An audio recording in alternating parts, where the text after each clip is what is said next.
We are live. Hello, how we doing? Hey team, how are we doing? I'm great. Avon, how are you? Well, it is another fun episode because it's obviously Friday. So, welcome back to the Business Octopus. Friday is the day where you get to then get more time back. I think most people kind of use the weekend to kind of refresh and recharge, but as a business owner, it doesn't stop. So I've had probably several things in the last couple of days where in the middle of the night I just have some idea and then I'm thinking about it for 3 hours and I don't get much sleep. One of which was maybe a Relevate Clubhouse, which I don't think is going to go ahead. So anyway, there was a commercial property. It looked like it was going to go for a steal.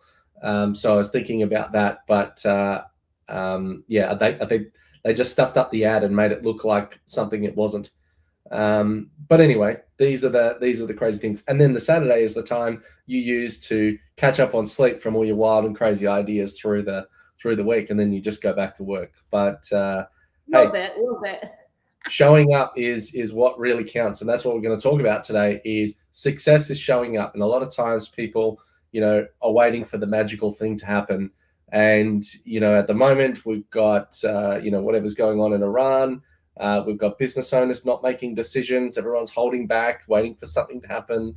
But same as like what happened around COVID, was everybody was holding off, not making decisions, and then all of a sudden realizing life has to go on, and then just doing every little project and every little trying to solve everything in a compressed time frame, which then puts people like us on the back foot. But the one thing that gets you those deals through the bad times is just still being there. I'm still standing. Yeah, 100%. So now is not the time. It's like investing, right? When everything goes south, now is not the time to run and hide. It's the time to make hay while the not sun is shining and take advantage of the opportunities that are just around the corner. So that's what we want to dive into for you today. Yeah, make hay while the oil refinery is burning. I don't know. But I've just there it is. Yes, but don't let the hay catch fire. Yes. Well, I've done a podcast on, this before, and it actually got some of our highest plays. Success is showing up. You've got Woody Allen quote, 80% of success is showing up. And, that concept of showing up, I think is things like this, things like networking events, things where, maybe trade shows or something where you are present, you get in front of people. You have a real physical presence. Yes, you combine it across other mediums as well. You might have other posts or things that remind people of you that you exist. Henry Ford was credited with saying that stopping marketing to save money is like stopping a clock to save time. Yes, you can move it up and down, but you should never stop. You just need to keep turning up. So what are some turning up things that you can think of?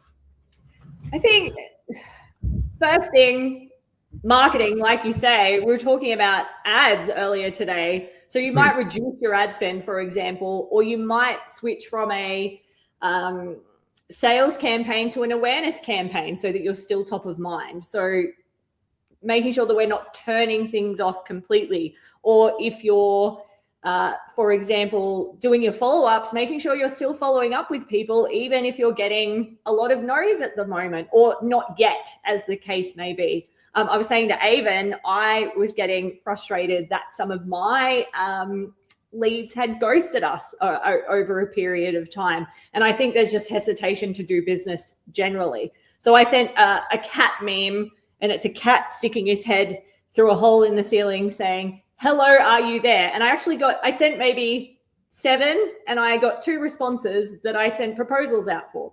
So, just keep showing up. They may not land tomorrow, but we've progressed in that deal flow. So just keep showing up. There's a couple of examples. What else you got, Avon? Well, like with the proposals, sending out, quotes of proposals. Sometimes it's a numbers game, we've had things out before, and we know that we don't close everything. In fact, sometimes when we have a significant volume of quotes out is actually a really good thing, because you've got to a certain point in the conversation, you've given them the yes, there's the price, and they might go look elsewhere and all that sort of stuff, but that's going to happen anyway. But if you've got 3 quotes out versus 5 quotes out versus 50 quotes out, the higher the volume, you're just looking at that conversion percentage, so the number of people that convert. Yes, you could do things to improve your conversions, but at some point you've got an interplay between more quotes out versus conversion rate, and you kind of need both to kind of grow in order for you to continue that sales growth. But if you're not out there in the game, like, you might only quote the one person that you think is going to close instead of the 5 people that are a maybe, and you just don't know. Maybe you send, if the option is I'm only going to spend time doing 1 quote, then you have a 50-50 shot of winning or losing that quote. Whereas if you say, all right, well, I'm going to send 5 quotes out to these people who are sort of kind of interested, they might then get the information that they need to say, yes, I'm going to make a decision, or my decision point for this is at that point. So there's a certain volume of effort that needs to continually happen, whether you're closing deals or not. And I think a lot of times people stick their head in the sand and they slow down and they think, and I'm guilty of it too. Sometimes I just don't feel like making content. We were talking about it earlier, where I'm tired, or I don't feel creative, or something like that. And I for me, I feel like there's a little bit of short-term excuses. And I ultimately do put out a higher volume than the average Joe. I'm certainly not anywhere near some creators that put a ton of content out there, but I think I put enough in the world that people know enough about me, enough about what I'm there to do, and are reminded that I exist. I've been recognized on the street a few times now, not enough to have my own security team, but showing up actually really matters. Yes. It does, absolutely. And being consistent about showing up, like us doing our live streams. How long have we been doing this for? 18 months ish. About I think yeah. 3. I don't remember I could look back at the past episodes, but yeah. Not many. Not many. No. Well, anyway, we've done hundreds of episodes, and we now get more live viewers than we've ever gotten before. We get people comment, have conversations with people after the fact. Not everybody turns up at this time of day. Sometimes people go and watch the replay or leave comments a day, a week, a month later. And sometimes we repurpose that content and put it in other places. So showing up doesn't always have to be your physical presence. So showing up can happen in a number of ways. And that reminder, that constant reminder that you exist, like you were saying, when someone might come back 10 years later and say, yes, I want to work with you. Or I think the longest I've been able to track, I think, is at about 2.5 to 3 years. And Nice. But we stayed in their life. They weren't ready to work with us at that time. Fast forward, and their business had changed significantly, and so had ours. And at that point, they were like, yep, I'm ready. Let's do it. And it was nobody else was in that equation. There was never like, I'm going to now shop you against 5 other people. It was you and only you, or us and only us, I guess, to solve that problem for them. That's it. And that's because Avon and the team have stayed consistent. If they decided, I'm going to stop showing up, they would not have stayed top of mind. Is that right? That's 100%. Yeah. 100%. So it's kind of like compound interest over time. Is people compound their level of interest in you and the problem that you solve. And ideally, if they may not necessarily perceive that they have that problem, or it's not enough of a pain point to solve. But as soon as it does become that pain point, that's when they go, aha, now I need to go and talk to Amanda, or need to go talk to Avon, or something like that. So I think in what are some of the easy ways that people can show up if they're not doing it already? I think for me, it's about having a plan, or a content plan. So we have certain KPIs, if you like how many videos we do a week, how many Medium articles we do a month, how many posts we do a month, all of those things that are formatted differently, that do different things. So if you have that planned out and you have time set aside to make it happen, it makes it infinitely easier for you to show up, because it's just part of your flow of work. It's just part of what you do on a daily, weekly, monthly basis. So because you know yourself, let's say today I know I need to shoot a video, but then 75 things happen and it gets to 4 o'clock because I just knew I had to do it and I hadn't planned for it. I'm probably not going to do it. By 4 o'clock, I'm going to be like, I just cannot muster the battery energy to do that. So having a plan in place will help you to no end. Well, and it doesn't always have to be on social media. Like, we're running we partner with a platform called Zoho, and we are running a booth at their customer conference. Now, that's not always been the case. We've in the past they've only started doing booths in the last couple of years. We've turned up to every event, and I've also turned up to their offices and events in other parts of the world, and that gets noticed. And now we have a very strong relationship with them, and also, like, say for example, at this customer conference, my team and I turn up at the conference, and we have the Relevate shirts on, and everybody knows to look for us. And we've had people go, "Oh, I saw your shirt I was looking for you," because we have the name up high on the back, so that when people are sitting on the chairs in the rows of people, they're like, that's those guys. They're always here.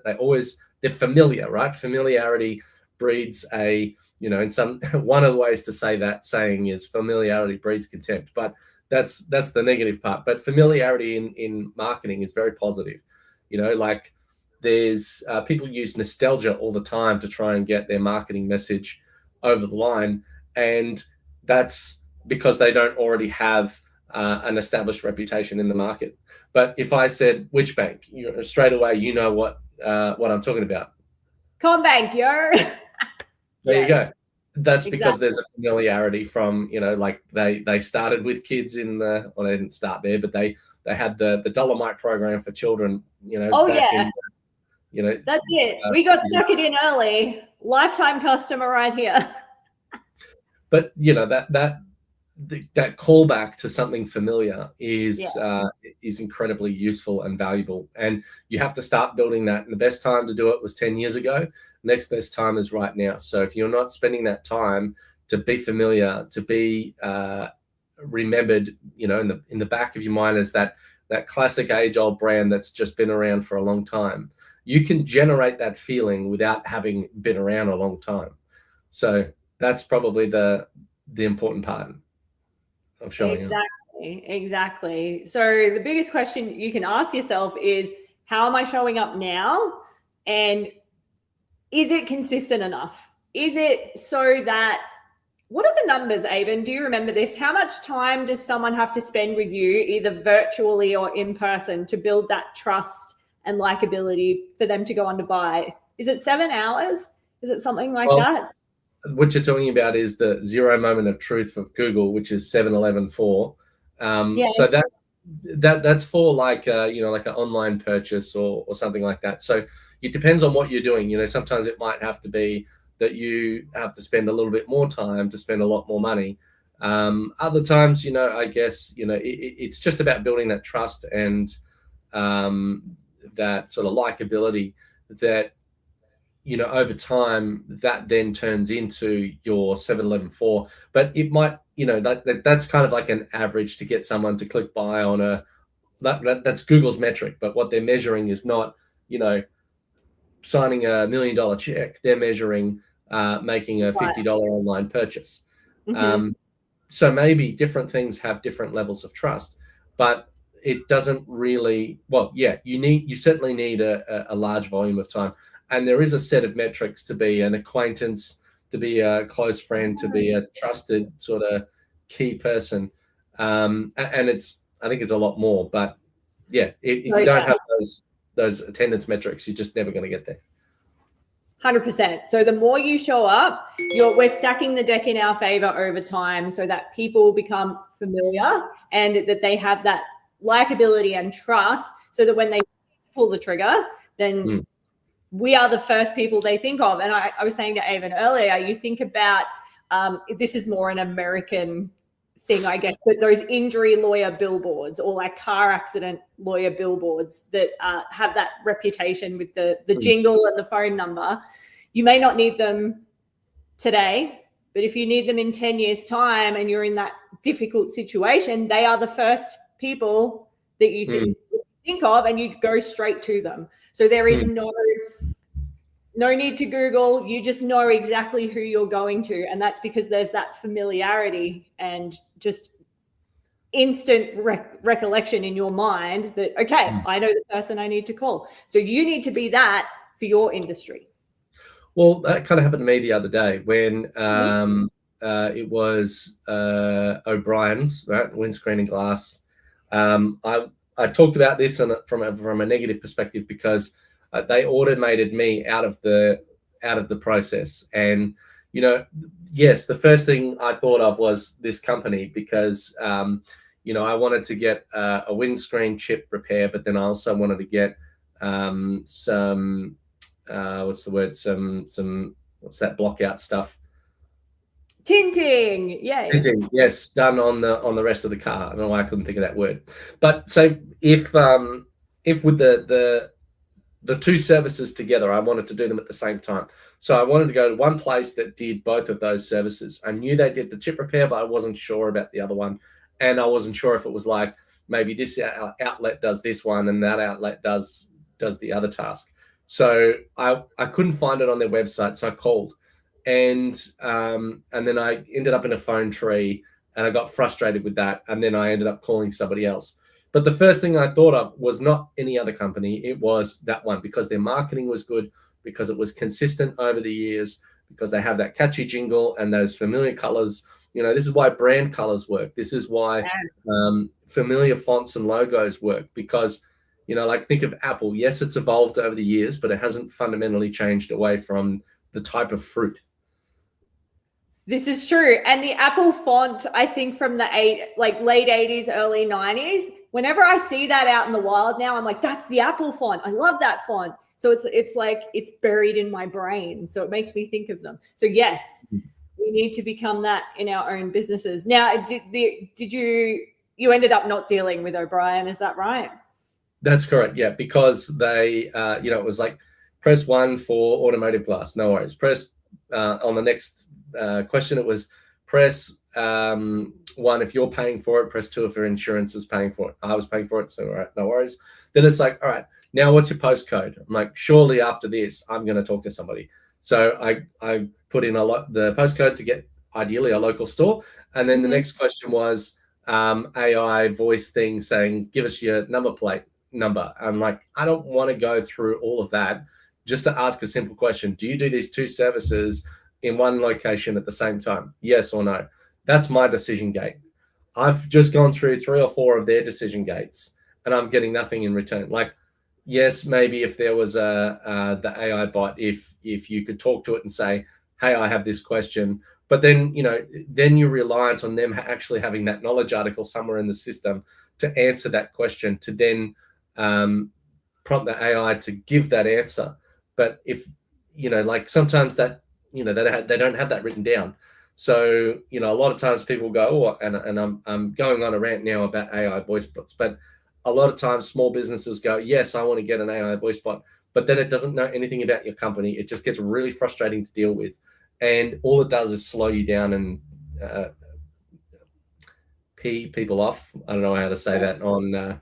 I didn't want to say it on like your potential clients. Yes. So, well, look, I think, you know, the thing you've got to take away from this is the message that's scrolling across the top, and that is success is showing up. So if you are showing up regularly, you know, like in today's live stream, we've had quite a good number of live attendees. I think probably some of our highest. But, you know, in terms of, you know, turning up and being regular and familiar to the person that you want to do business with will mean you have a much higher chance of closing that deal, of, you know, keeping that customer around, getting them to come back, getting them to trust you, getting them to question the price a little bit less, because they know that you know what you're talking about. They're not going to go, oh, this is a big risk for me. They're going to say, yes, you know exactly what you're doing. I trust you. Here, get it done for me in a quick and easy, pain-free fashion, and we'll carry on with life. So that's ultimately the goal. 100%, 100%. So team, keep showing up and make sure that you keep showing up across your whole customer journey. Don't drop the ball like our friends at O'Brien and their AOA voice bots. Yuck. Yes. Well, thank you for watching, and you stay